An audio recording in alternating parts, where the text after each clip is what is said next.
Let us just get a final update of the conference here on Morning Live, and we are crossing live to our reporter who's keeping an eye for us on the conference, Blaine Herman. Good morning to you once again, Blaine. It's over to you. Yeah, thank you very much indeed, Vanessa. The question is, should sex education be mandatory at schools, both primary and high schools, and should condoms be distributed at our schools? Well, my next few guests seem to think yes to both those answers. Let me introduce them to you. It's Ntombi Zodwa Maposa, as well as Tina Power from the Civil Society Group, Section 27, and the Treatment Action Campaign. Thank you very much indeed for your time. Let me just start with you, Ntombi. Yes. Firstly, it's a bit of a controversial issue, isn't it? The distribution of condoms at schools. Some say that it might be giving the wrong message to our youngsters. You think otherwise. Yeah. Why? Well, the statistics speak for themselves. About 2,500 young people between the ages of 13 and 19 are getting infected every week. So that's 350 new infections daily. And the reality is young people are having sex. And I feel that society needs to adapt to the fact that times are changing and young people are engaging in sexual activities. So what we are advocating for is not just rolling out the condoms in schools, but it should go along with a comprehensive sex education plan so that young people can get information in order to make informed decisions to protect themselves. Yeah, because the education part, Tina, is key, isn't it? Because you can't have one without the other. You can't give condoms without telling them, you know, what's the plan here.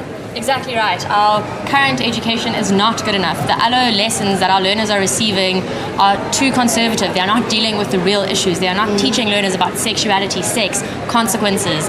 They're treating these topics in a taboo way, and that's Why do you not think that's acceptable. so? I think we're scared and we're still nervous about engaging with these issues with the youth. We're still stuck in these conservative ways, and we need to be moving forward and knowing that the youth are having sex. They are exploring their sexuality. That is normal. That is natural. Our constitutional court handed down a judgment that said learners or young people between the ages of 12 and 16 are exploring sexually. It's a reality, and we need to make sure that they understand that and are aware of that, and we need to adjust, just as Ntombi said. And Ntombi, parents need to take responsibility as well, isn't it? We can't just leave it to government and our teachers.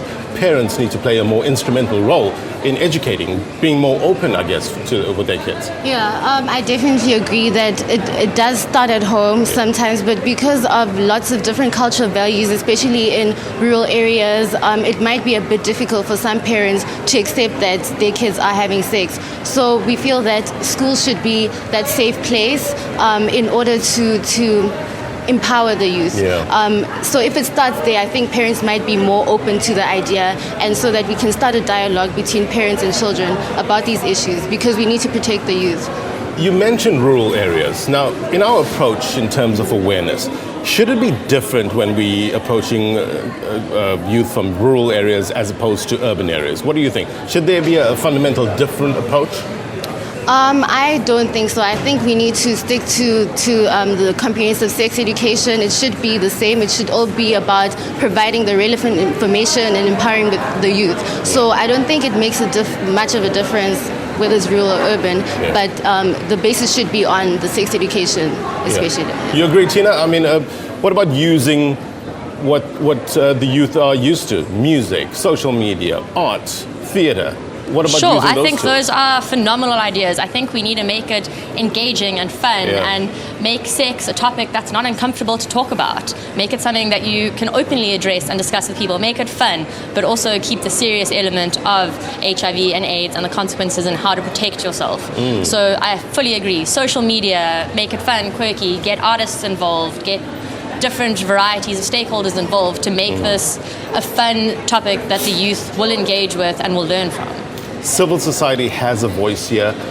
What's your opinion about this type of conference? Is it just a talk shop for you, or do you think that real concrete plans can be put forward, outcomes can come out from this very, very crucial conference?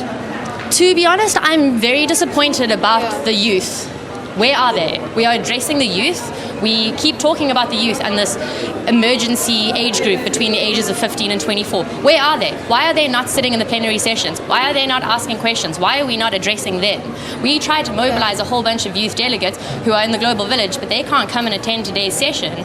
Why is that? So I'm happy about the conference. We are dealing with important issues, but there's people missing. People that need to be at the table are not here, and that needs to be addressed, hopefully, by the next conference. And tell me, the global village is very important, is it? Because there's a lot happening in that village in terms of formulating ideas and approaching world leaders, approaching policymakers in terms of taking this fight forward against HIV and AIDS, isn't it? Yes, it's a very important platform, and there is a youth pavilion in the Global Village which facilitates discussions between the youth, but we feel that there needs to be stronger representation, because what's happening is there are sessions about the youth and HIV and there's literally no young people in the room, and I find that very problematic. I feel that they need to engage on a higher level with people on panels and in plenary sessions. Tina, very quickly, what's your guys' plans for today?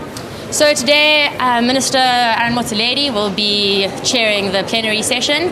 We are going to read out a declaration that we have drafted with the youth at the conference and other civil society organizations, demanding access to condoms in schools, safe and youth-friendly clinics, access to sanitary wear for young female learners, as well as, have I left anything out?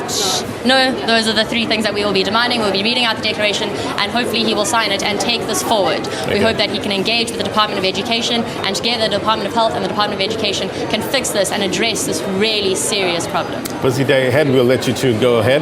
Thank you very much indeed for your time. Tina Power and Ntombi Zodwa Maposa is from Civil Society Group Section 27, as well as the Treatment Action Campaign. It's back to Palisa and Leanne. Well, thank you very much.